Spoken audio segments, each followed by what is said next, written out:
നമസ്കാരം.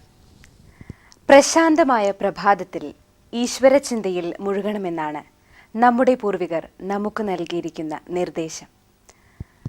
ഉപാസനകൾ നമുക്ക് ഏത് സമയത്ത് വേണമെങ്കിലും ചെയ്യാവുന്നതായിട്ടും പ്രഭാത സമയമാണ് ഉപാസനകൾക്ക് വേണ്ടി പ്രത്യേകം നിർദ്ദേശിക്കപ്പെട്ടിരിക്കുന്നത്.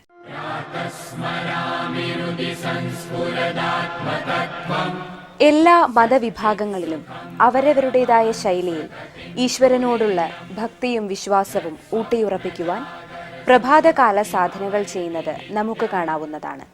യോഗാസനങ്ങളും പ്രാണായാമങ്ങളും ധ്യാനവും സംഗീത സാധകവും അങ്ങനെ വിവിധ വിദ്യകളിൽ നിപുണത നേടുവാൻ പ്രയത്നിക്കുന്നതും പ്രഭാതത്തിൽ തന്നെയാണ്. മഹാക്ഷേത്രങ്ങളെല്ലാം തന്നെ പുലർക്കാലത്തിൽ ദർശനത്തിനായി ഒരുങ്ങുകയും മധ്യാഹ്നമാകുന്നതിന് മുൻപ് നടയടയ്ക്കുകയും ചെയ്യുന്ന സമ്പ്രദായത്തിലാണ് ഇന്നും കാണപ്പെടുന്നത്.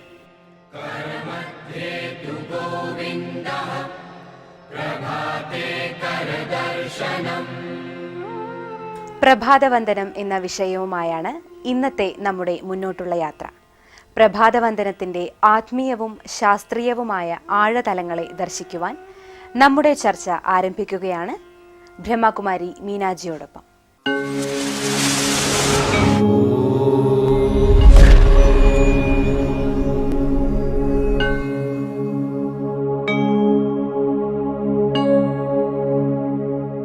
നമസ്കാരം ബഹൻജി. ഓം ശാന്തി. ഇന്നത്തെ ചർച്ചാ വിഷയം പ്രഭാതവന്ദനമാണ്. സ്വാഗതം. പണ്ടൊക്കെ ഞങ്ങളുടെയൊക്കെ ചെറുപ്പത്തിൽ ഒരു ചിട്ടയുണ്ടായിരുന്നു.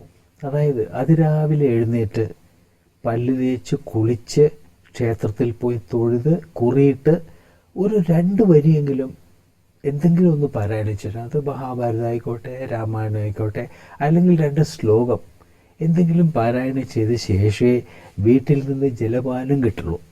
അതൊരു നല്ലൊരു ചിട്ടയായിരുന്നു. അപ്പോൾ ആ പ്രഭാത വന്ദനം എന്നതിന് നല്ലൊരു മുഖ്യത്വം കൊടുത്തിട്ടുണ്ടായിരുന്നു. എന്തുകൊണ്ടാണ് പ്രഭാത വന്ദനത്തിന് ഇത്രയേറെ മഹത്വം കൽപ്പിക്കുന്നത്? പ്രഭാതവന്ദനം അതിൻ്റെ മഹത്വം അറിയണമെങ്കിൽ നമ്മൾ ആദ്യം പ്രഭാതത്തിൻ്റെ മഹത്വം അറിയണം. പ്രഭാത സമയം നമ്മൾ നോക്കുകയാണെങ്കിൽ പ്രകൃതിയെ തന്നെ നിരീക്ഷിച്ച് നോക്കിക്കോളൂ.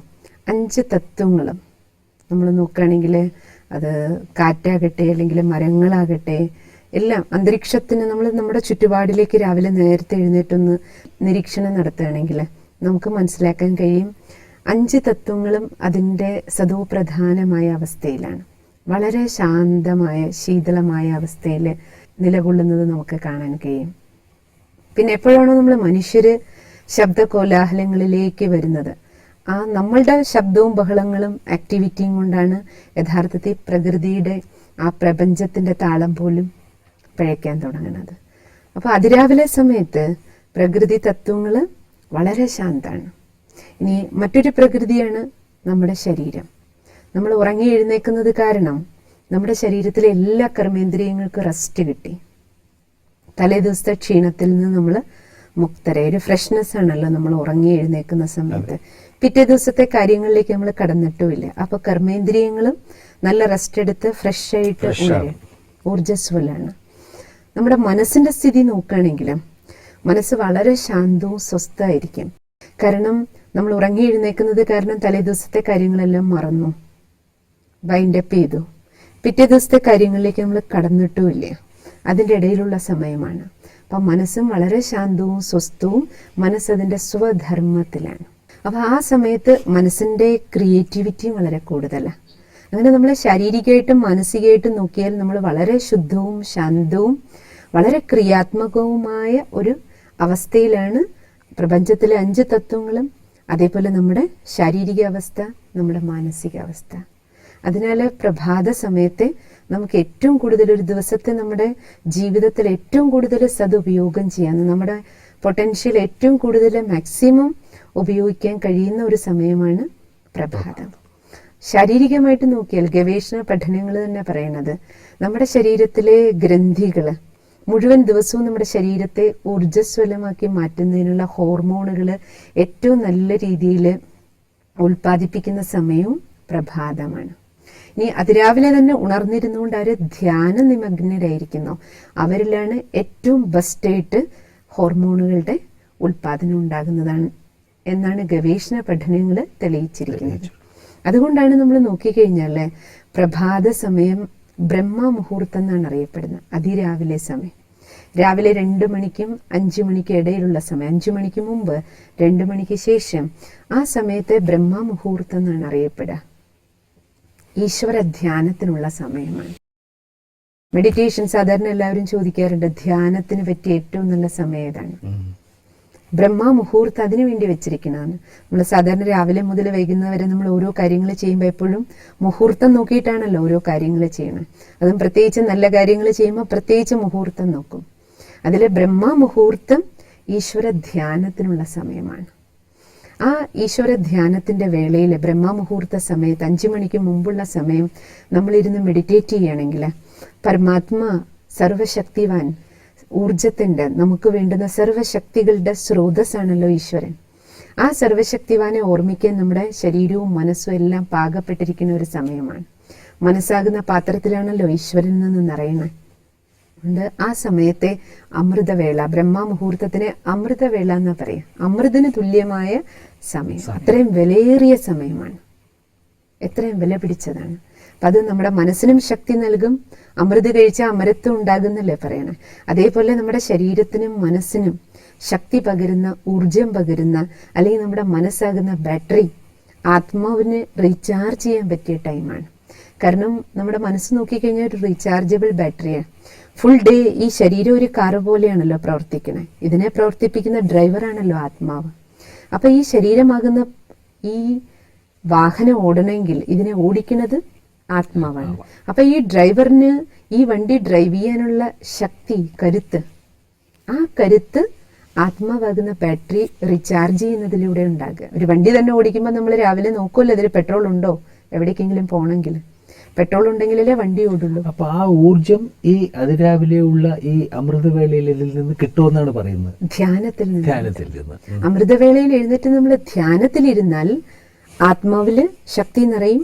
ഇനി നമ്മൾ ഉണർന്നിരുന്ന ആ ധ്യാന നിമഗ്ന അവസ്ഥയിൽ ഇരിക്കുമ്പോൾ അപ്പൊ ശാരീരികമായിട്ട് നമ്മൾ ഊർജ്ജസ്വലരാകും, മാനസിക നിലവാരവും നമ്മൾ ഉയർന്നതാകും. ചാർജ് ചെയ്തു, അന്നത്തെ ദിവസത്തേക്ക് വേണ്ടിയുള്ള എനർജി ഫുള്ളി ചാർജ്ഡ് ബാറ്ററി, ശരീരവും മനസ്സും.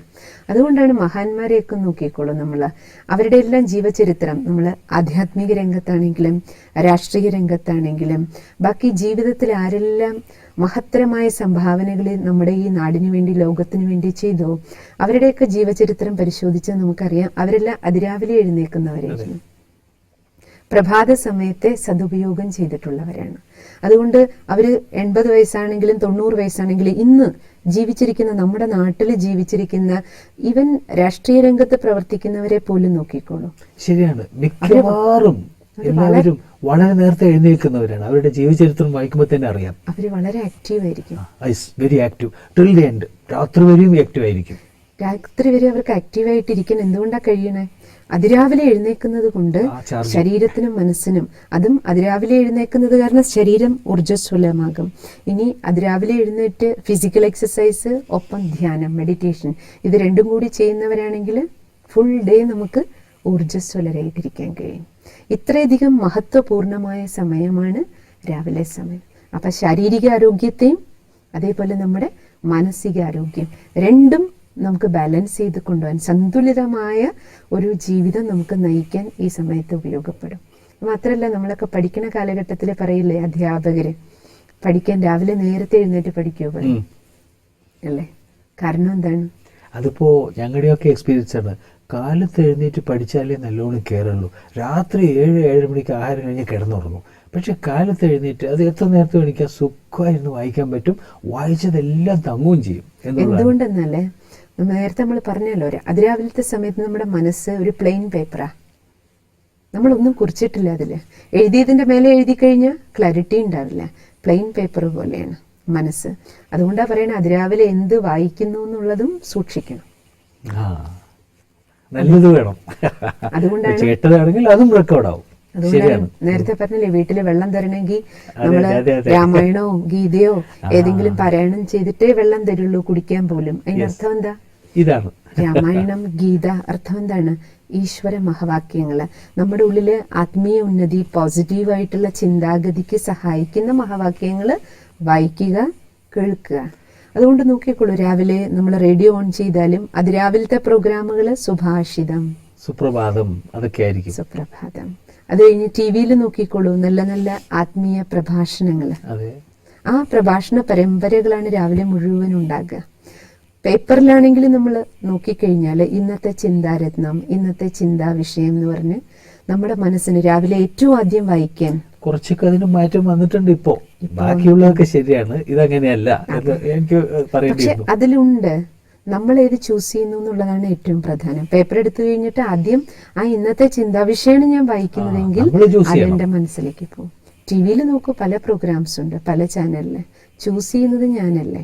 എന്ത് വായിക്കണം എന്നുള്ളത് എൻ്റെ കയ്യിലിരിക്കുക. നമ്മുടെ വീട്ടിൽ പല പുസ്തകങ്ങളുണ്ട്, പക്ഷെ രാവിലെ എഴുന്നേറ്റ് ഞാൻ ആദ്യം ഏത് വായിക്കണം, എന്ത് വായിക്കണം, അതെന്റെ ചോയ്സാണ്. പക്ഷെ നമ്മുടെ പൂർവികർ അത് അന്നേ മനസ്സിലാക്കി ഇൻസിസ്റ്റ് ചെയ്തുകൊണ്ട് രാവിലെ വല്ലത് നല്ലത് ചെയ്യണം ചെയ്യുന്നുള്ളത്. അപ്പൊ അത് അവര് അന്നേ മനസ്സിലാക്കിയിരുന്നു. കാരണം ഭാരതീയ ആചാര്യന്മാര് ആധ്യാത്മിക ശാസ്ത്രജ്ഞന്മാരായിരുന്നു. അവര് ജീവിതത്തിൽ ഇതെല്ലാം പരീക്ഷിച്ച് അനുഭവിച്ചതിന്റെ ആധാരത്തിലാണ് ഈ ചിട്ടവട്ടങ്ങൾ ഉണ്ടാക്കി വെച്ചത്. രാവിലെ നേരത്തെ എഴുന്നേറ്റ് ആധ്യാത്മിക ഗ്രന്ഥം പഠിക്കൂ. കാരണം എന്താണ്? ആധ്യാത്മിക ജ്ഞാനം പോസിറ്റീവായിട്ടുള്ള ഔട്ട്ലുക്ക് നമുക്ക് നൽകുന്നതാണ്. കാഴ്ചപ്പാടിനെ ഏത് തരത്തിലുള്ള സാഹചര്യം ഫുൾ ഡേ നമ്മുടെ ജീവിതത്തിൽ വന്നാലും പ്രഭാത സമയത്ത് നമ്മുടെ ശ്രേഷ്ഠ ചിന്താഗതികളിലൂടെ പോസിറ്റീവ് ഊർജം നമുക്ക് നിറച്ചു തരികയാണ്. അതുകൊണ്ടാണ് പറയുന്നത്, രാവിലെ സമയത്ത് നമ്മൾ വായിക്കുന്നത് നമുക്ക് ഇൻപുട്ട് പോസിറ്റീവ് ആണെങ്കിൽ, കേൾക്കുന്നതും കാണുന്നതും എല്ലാം പോസിറ്റീവ് ആണെങ്കിൽ നമുക്ക് നമ്മുടെ ഉള്ളിലേക്ക് ആ പോസിറ്റീവ് ഇൻപുട്ട് മുഴുവൻ ദിവസത്തേക്ക് പോസിറ്റീവ് ഔട്ട്പുട്ട് നൽകും. സംഗതി ശരിയാണ്. രാവിലെ നമ്മൾ കൂളായിരുന്ന് എഴുന്നേറ്റ് എല്ലാം എന്താവുകയാണെങ്കിൽ ബാക്കി എന്തെങ്കിലും നടന്നാലും നമ്മൾ വേഗം അപ്സെറ്റ് ആവാറില്ല. ആ ക്വയറ്റ് ബിഗിനിങ് എന്ന് പറയുന്നുണ്ടല്ലോ, അത് ഒരു എവിഡൻ്റ് ആണ്. അത് അനുഭവത്തിൽ പറയാണ്. നല്ലൊരു ശാന്തമായ ഒരു ബിഗിനിങ് ഉണ്ടാവുകയാണെങ്കിൽ പെട്ടെന്നൊന്നും ഏത് കാര്യത്തിലും നമ്മൾ അപ്സെറ്റ് ആവാറില്ല. അതുകൊണ്ടാണ് ചൊല്ല് തന്നെ ഇങ്ങനെ പറയാറുണ്ടല്ലോ, കരാഗ്രേ വസതേ ലക്ഷ്മി, കരമധ്യേ സരസ്വതി, കരമൂലം സ്ഥിതേ ഗൗരി, പ്രഭാതേ കരദർശനം. പക്ഷേ ബാൻജി, ഇന്ന് എൻ്റെ ഒരു സുഹൃത്ത് പറയുന്നത് ഇത് നേരെ മറിച്ചാണ് ഇന്നത്തെ അനുഭവം. കരാഗ്രേ സിഗരറ്റ് കുറ്റി, കരമധ്യേ ചായക്കപ്പ്, കരമൂലെ പത്രം, പ്രഭാതേ പരദർശനം. ഇന്ന് മൂപ്പര് അതൊരു തമാശയായിട്ട് പറയുകയാണെങ്കിലും അതിലൊരു കാര്യമില്ലേ? തീർച്ചയായിട്ടും ഇന്നത്തെ നിലമ അതാണ്. അതായത് നമ്മുടെ ജീവിത ശൈലി നേരെ തലകീഴായിപ്പോയി. അതെ. ഇപ്പൊ നോക്കൂ, നമ്മളെ സംബന്ധിച്ചിടത്തോളം രാവിലെ നേരത്തെ നമ്മൾ എഴുന്നേൽക്കുന്ന ഒരു ശൈലിയായിരുന്നു ഭാരതീയമായ ഒരു കാഴ്ച സംസ്കാരത്തിലുണ്ടായിരുന്നു. ഭാരതീയ സംസ്കാരം അതായിരുന്നല്ലോ, അതിരാവിലെ ഉണരുക. നമ്മൾ അതേപോലെ അതിരാവിലെ ഉണരണമെങ്കിൽ എന്ത് ചെയ്യണം? നമുക്ക് രാത്രി നേരത്തെ ഉറങ്ങണം. പക്ഷേ ഇന്നത്തേതിൽ ഇവർ കിടക്കുന്നതേ 11 മണി 12 മണി എല്ലാം കഴിഞ്ഞ് ഇത് ടി വിയും കണ്ട് അതെല്ലാം കഴിഞ്ഞിട്ട്. അപ്പോൾ ഇത്ര ലേറ്റ് നൈറ്റായിട്ട്, അതായത് സ്ത്രീകളും പുരുഷന്മാർക്കും അത് തന്നെയാണ്. പണ്ട് ഈ അടുക്കളയെല്ലാം വൃത്തിയാക്കി വെച്ച് എല്ലാം ചെയ്തിട്ട് അവർക്ക് നേരത്തെ, ഞാൻ നേരത്തെ പറയുന്നില്ല, 8 മണിക്കെല്ലാം നമ്മൾ കിടന്നുങ്ങും. പക്ഷേ രാവിലെ നിർബന്ധത്തോടെ നേരത്തെ എണീക്കണം. പക്ഷേ ഇപ്പം അങ്ങനെയല്ല, late night and late morning. പക്ഷേ നമുക്ക് നമ്മുടെ ജീവിതത്തിൽ ലേറ്റായിട്ട് ഉറങ്ങി ലേറ്റായിട്ട് എഴുന്നേൽക്കുന്നത് കൊണ്ടാണ് ഇത്രയധികം അനാരോഗ്യം. ഒന്ന്, ശരീരത്തിന്റെ രോഗങ്ങൾ വർദ്ധിക്കുന്നതിന്റെ പ്രധാന കാരണം ഡോക്ടർമാരെന്താ പറയണേ? തെറ്റായ ജീവിതശൈലി. അപ്പോൾ ഈ വളരെ വൈകി ഉറങ്ങുന്നത് കാരണം എന്താ സംഭവിക്കണേ? വളരെ വൈകി എഴുന്നേക്കും. വളരെ വൈകി എഴുന്നേക്കുമ്പോൾ വാച്ച് നോക്കുമ്പോൾ തന്നെ സമയം ലേറ്റായി, ഉടനെ ടെൻഷനായി. ടെൻഷന്റെ സങ്കല്പമാണ് ആദ്യം വരണേ. പ്രഭാതത്തിലുണ്ടാകുന്ന ആദ്യ സങ്കല്പം മുഴുവൻ ദിവസത്തെ നമ്മുടെ കർമ്മ പദ്ധതിയെ ബാധിക്കും. നേരത്തെ നമ്മൾ ഡിസ്കസ് ചെയ്ത ആ ശാന്തമായ ബിഗിനിങ് എന്നുള്ള നേരെ ഓപ്പോസിറ്റ് ആയിട്ടുള്ള ബിഗിനിങ് ആണ് ഇപ്പോൾ കിട്ടുന്നത്. അതെ. അപ്പോൾ first impression is the best impression എന്നല്ലേ പറയുക. അപ്പം അതുകൊണ്ട് പ്രഭാതത്തെ നമുക്ക് എത്രത്തോളം ശാന്തവും പോസിറ്റീവും ആക്കി മാറ്റാൻ കഴിയുന്നോ അത്രത്തോളം മാത്രമേ മുഴുവൻ ദിവസത്തിൽ നമുക്ക് ആ പോസിറ്റീവ് എനർജി നിലനിർത്താൻ, ആ പോസിറ്റീവായിട്ടുള്ള കാഴ്ചപ്പാടിനെ നിലനിർത്താൻ കഴിയുകയുള്ളൂ. അതുകൊണ്ട് നമ്മൾ ചിന്തിക്കേണ്ടത്, എനിക്ക് രാവിലെ നേരത്തെ എഴുന്നേൽക്കണമെങ്കിൽ എനിക്ക് രാത്രി നേരത്തെ ഉറങ്ങണം. അതിനുവേണ്ടി ഞാനെന്ത് ചെയ്യണം? നമ്മൾ വിചാരിച്ചാൽ നമുക്ക് നമ്മുടെ ദിനചര്യ ശരിയാക്കാൻ കഴിയും. നോക്കൂ, രാത്രി നമ്മൾ 8 മണിക്കുള്ളിലെങ്കിലും നമ്മുടെ ഭക്ഷണം കഴിച്ചിരിക്കണം. എന്നാലേ 10 മണിക്കുള്ളിൽ നമുക്ക് ഉറങ്ങാൻ പറ്റുള്ളൂ. അപ്പം 8 മണിക്കുള്ളിൽ നമ്മുടെ ഭക്ഷണം കഴിയണമെങ്കിൽ ഭക്ഷണം നമ്മൾ അതിനനുസരിച്ച് തയ്യാറാക്കി വെക്കണം. 2 മണിക്കൂറെങ്കിലും അത് ദഹിക്കാൻ ആവശ്യമുണ്ടല്ലോ. ദഹിച്ചതിന് ശേഷം വേണം നമ്മൾ കിടക്കയിലേക്ക് പോകാൻ. പറയാറുണ്ട്, രാത്രി വളരെ വൈകി ഭക്ഷണം കഴിക്കുന്നവർ വിഷജന്തുക്കളാണെന്നാണ് പറയണത്. നമ്മൾ മനുഷ്യരാണല്ലോ, വിഷജന്തുക്കളല്ലല്ലോ. അപ്പൊ തീർച്ചയായിട്ടും നമ്മളുടെ ജീവിത ശൈലിയിൽ നമുക്ക് മാറ്റം കൊണ്ടുവരണം. ഞാൻ ചിലര് വളരെ മുതിർന്നവര് പറഞ്ഞു കേട്ടിട്ടുണ്ട്, സൂര്യാസ്തമനത്തിന് മുമ്പ് തന്നെ ഭക്ഷണം കഴിക്കണമെന്ന് പറഞ്ഞു കേട്ടിട്ടുണ്ട്. ഏറ്റവും ബെസ്റ്റ്. കാരണം എന്തുകൊണ്ടെന്നാൽ രാത്രി നമ്മളുടെ ഭക്ഷണം എത്ര നേരത്തെ ആകുന്നു അത്രയും നല്ലത്, എത്ര ലളിതമാകുന്നു അത്രയും നല്ലത്. പക്ഷെ ഇന്നെന്താ സംഭവിക്കണേ? രാത്രി 12 മണിയാകും കഴിക്കാൻ. ഉണ്ടാക്കാൻ തുടങ്ങുന്നതേ 10 മണിക്കാണ്, കഴിക്കുന്നത് 12 മണിക്ക്. വയറ് നിറച്ച് കഴിക്കും. ഏറ്റവും കൂടുതൽ ആഹാരം കഴിക്കുന്ന ഒരു സ്വഭാവം രാത്രിയിലേക്ക് മാറ്റിവെച്ചു. പക്ഷെ ഇതെല്ലാം നമ്മുടെ തലകീഴായ പഴക്കങ്ങളുണ്ട് ഈ കാലത്ത്. അതൊക്കെ കഴിഞ്ഞിട്ടാണ് ഈ ആഹാരവും. പിന്നെ എനിക്ക് ശരീരത്തിന് ആരോഗ്യം വേണം, മനസ്സിന് ശാന്തി വേണം, ജീവിതം സുഖമായിരിക്കണം എന്ന് പറഞ്ഞാൽ നടക്കൂ?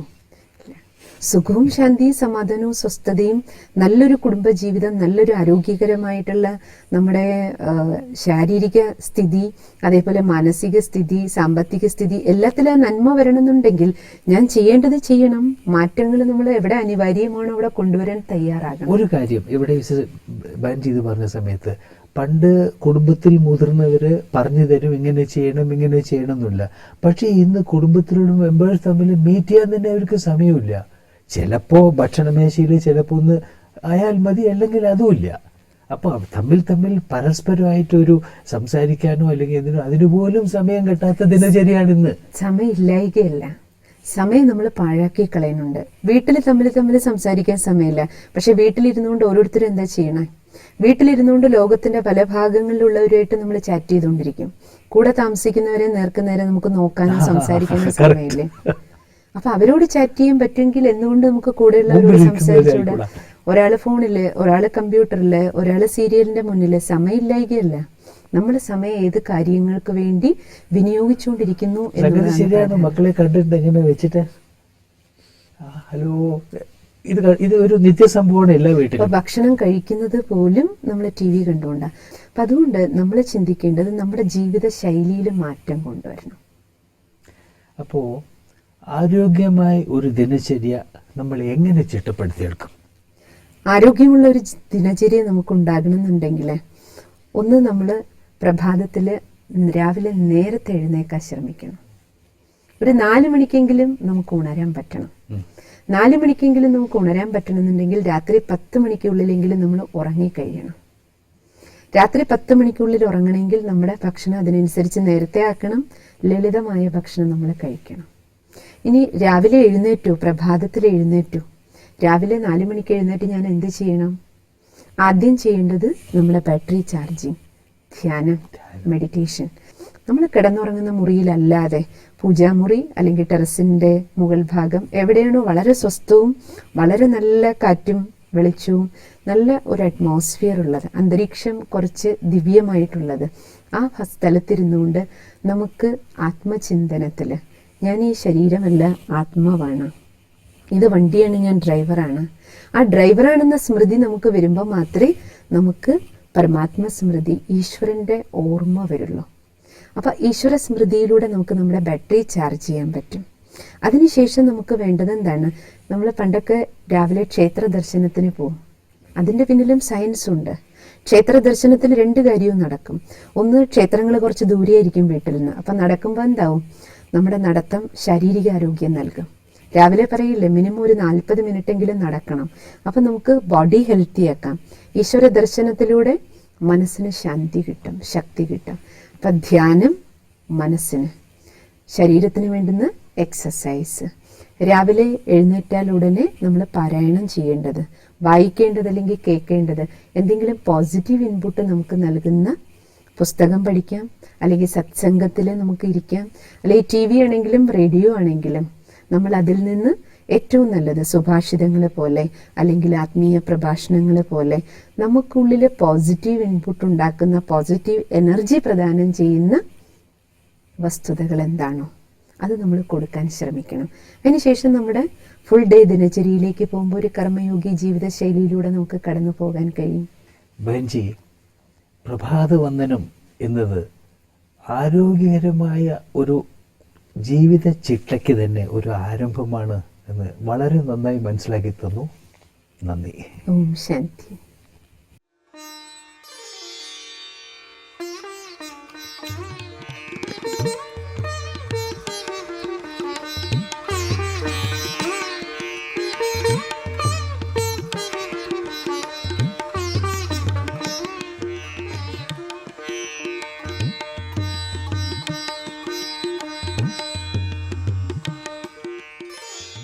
പ്രഭാതവന്ദനം ഒരു ആചാരമെന്നതിലുപരി അതൊരു ജീവിതശൈലിയാക്കുവാനാണ് നമ്മൾ ശ്രദ്ധിക്കേണ്ടതെന്നും ഒരു ദിവസത്തിൻ്റെ മുഴുവൻ തയ്യാറെടുപ്പും ആത്മാവിലും ശരീരത്തിലും നടത്തേണ്ട സമയമാണിതെന്നും നമ്മൾ മനസ്സിലാക്കി. അതിരാവിലെ ധ്യാനത്തിലൂടെ ആത്മാവിൽ ഊർജം നിറയ്ക്കുമ്പോൾ ആ ഊർജം ശരീരത്തിലേക്ക് പകരുകയും ശരീരത്തിൻ്റെ തേജസ്സും ആരോഗ്യവും വർദ്ധിക്കുകയും ചെയ്യുന്നു. കിളികളുടെ കളകളാരവവും പ്രകൃതിയുടെ കുളിർമയും നമ്മുടെ മനസ്സിലെ സാത്വിക ഭാവനകളും ഒരുമിച്ച് പ്രവർത്തിക്കുന്ന ഓരോ പ്രഭാതങ്ങളെയും നമുക്ക് ആസ്വദിക്കാം. പ്രഭാത സാധനകൾ അനുഷ്ഠിച്ച് നമ്മുടെ ജീവിതത്തിൽ ശാന്തിയും ഐശ്വര്യവും കൈവരിക്കുവാൻ നമുക്ക് പ്രയത്നിക്കാം. നിങ്ങളുടെ നല്ല ചിന്തകൾ ഞങ്ങളുമായി പങ്കുവയ്ക്കുവാൻ വിളിക്കുക